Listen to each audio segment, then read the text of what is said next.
Bonjour, bienvenue à la Semeuse.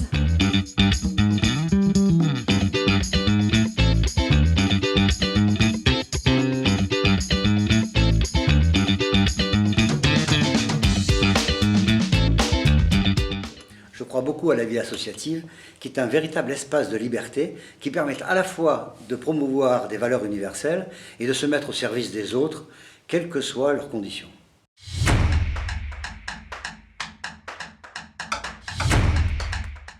Famille, ouverture. Je dirais rencontre et je dirais partage.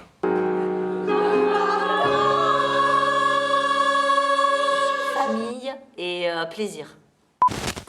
Nouvelles et rencontres. Accompagner et bienveillance. Amitié, bonne humeur. Alors la Semeuse en 2 mots, c'est très simple.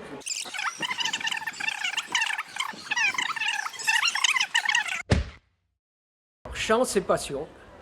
Art et créativité. Jeunesse et légitimité. Ils sont généreux et gentils. Ah, c'est très convivial, c'est très sympa. C'est merveilleux la Semeuse. Cohésion et émancipation. La liberté. Et le partage. C'est l'accueil. Le partage. Ouverture d'esprit. Et le bonheur. Convivialité et expérience. L'école de la vie. Convivialité et longévité. Partage, solidarité. Amitié, kilomètres. Transversale et dynamique. Équipe et convivialité. Humanisme et valeurs. En 2 mots, la Semeuse, mon enfance. Parce que oui, je suis à la Semeuse depuis l'âge de 10 ans.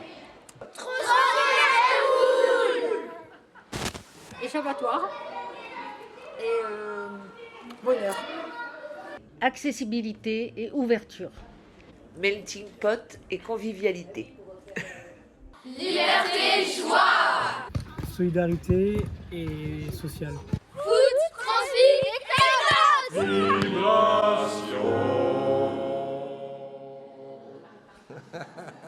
Je dirais que c'est le plaisir de faire ensemble pour mieux vivre ensemble. On peut le faire tous ensemble, ça donne quelque chose. Essayons.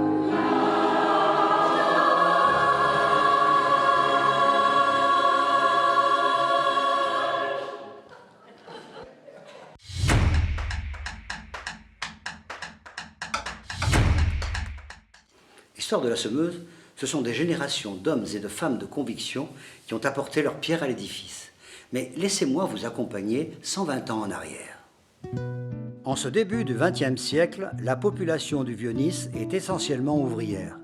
Elle est impactée par l'arrivée de migrants italiens qui accentuent la pression démographique dans un quartier surpeuplé avec, pour conséquence, des problèmes d'insalubrité et de manque de repères. Cette population est en outre largement constituée de jeunes. À cette époque, 1/3 des Niçois a moins de 20 ans.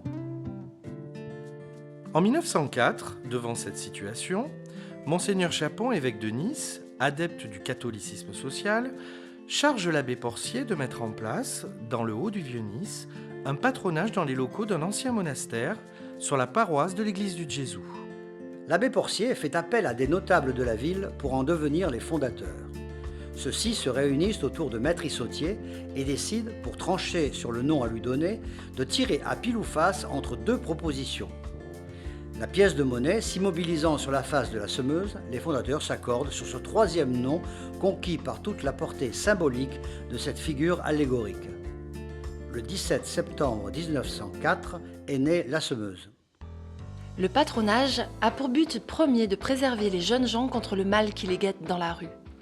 Il est une école de formation et doit assurer à ses membres une éducation solide et intégrale, embrassant tous les champs de l'activité humaine, religieuse, sociale, civique, économique et physique. C'est en ces termes que l'abbé François Capdevielle s'exprimait le 7 mai 1904 sur la vision éducative de l'association. Au fil du temps, différentes activités et actions sociales, éducatives et sportives s'y succèdent. Soupe populaire, dispensaire médical, cercle d'études et cours du soir, théâtre, gymnastique, basket, football, colonies de vacances, etc. Cette belle et longue histoire de l'association, elle n'aurait pu s'écrire sans les fortes personnalités qui en ont façonné le destin. Répondant aux enjeux de chaque époque, ils ont offert à de multiples générations des moyens pour s'épanouir, tout en apprenant à vivre ensemble. Pour tout cela, nous ne pouvons que rendre un hommage particulier aux initiateurs et fondateurs, au président, dont Auguste Kerl, qui a été président pendant 53 ans. 53 ans? Ouh, mais comment se fait? Et au directeur.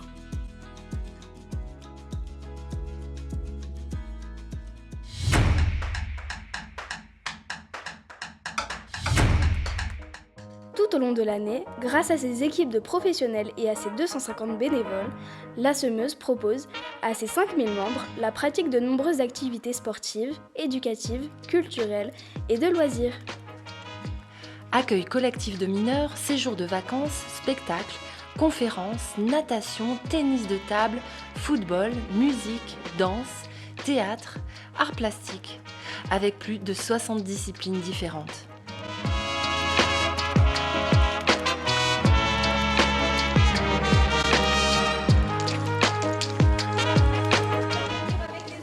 C'est bon, mesdames? Alors on va faire des flancs de courgettes, des muffins aux pommes de terre et là on a fait une tarte Marie-Christine. Avant, quand j'avais en Iran, quand j'avais habité en Iran, quand j'ai entendu la France aussi, c'était très utile pour parler français parce que j'ai parlé les choses que vraiment j'ai utilisées pendant la vie quotidienne. Maintenant, c'est comme la rêve. Je suis d'origine russe, par contre, je viens de l'Ukraine. L'année dernière, j'ai découvert la ruche et là, ça m'a donné l'esprit que je ne suis pas toute seule dans la vie. Vas-y, on fait des équipes avec quelqu'un.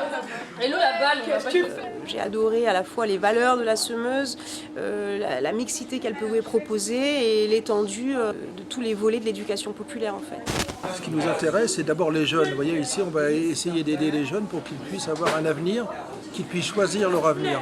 En fait, nous sommes spécialisés par matière. Nous avons certains bénévoles qui sont plus pour les matières scientifiques, d'autres plus pour les matières littéraires. Un quart du chemin représente 2 heures. Ce contact est tout à fait enrichissant.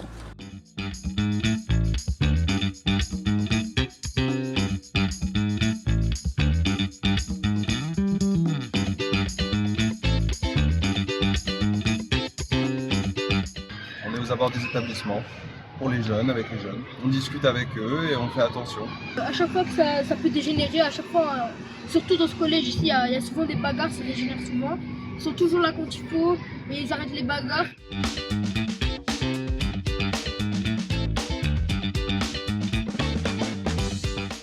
On va à la rencontre des jeunes qui sont le plus à la marge de la société. Et on essaye de créer des pots pour les ramener vers ces sociétés, vers des structures de droit commun. Et pour eux, on est vraiment la Semeuse.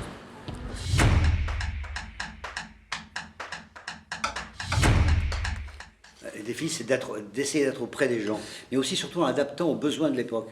À l'heure actuelle, c'est vrai qu'un des besoins qu'on voit maintenant, c'est les problèmes aussi de communication, bon, bien sûr, de violence, de tout ce qu'on voit en ce moment. Il y a, par exemple, là, on travaille beaucoup sur la formation aux médias, parce qu'on s'aperçoit que les jeunes en ont terriblement besoin. Les enjeux, c'est des enjeux de société, forcément. Et ce sont effectivement l'éducation peut-être aux médias, l'éducation à la santé et l'éducation à l'éco-citoyenneté, parce que l'avenir de la planète, c'est l'avenir de la jeunesse. Aujourd'hui, c'est de pouvoir rendre la pratique sportive accessible à tous. Ah, mais il faut qu'on survive. Il faut qu'on tienne jusqu'à 150 ans, au moins. Garder la même dynamique et la même positivité au centre de l'association. Eh ben, les défis à relever sont derrière moi.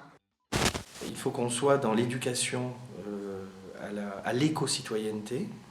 Il faut aussi qu'en tant qu'entreprise, on réduise au maximum notre empreinte écologique. Il faut aussi qu'on soit au rendez-vous du défi numérique, parce que sinon, un jour, c'est ChatGPT ou Midjourney, une image de Midjourney qui répondra à ces interviews à ma place. Un autre défi que je vois aussi, c'est le défi démocratique, parce que face au discours haineux, face au désenchantement démocratique d'une manière générale qu'on enregistre, les associations comme la nôtre d'éducation populaire disposent des outils pour faire en sorte de redonner de la vitalité à l'engagement citoyen, de faire que les gens agissent davantage et s'engagent et construisent du commun ensemble.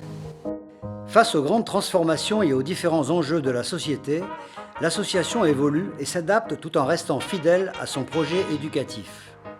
Aujourd'hui, la Semeuse s'attache à faire vivre ses valeurs essentielles d'engagement, d'ouverture et de respect au service de tous pour améliorer au quotidien la vie des habitants et favoriser un projet de société pour un monde plus inclusif, solidaire et désirable.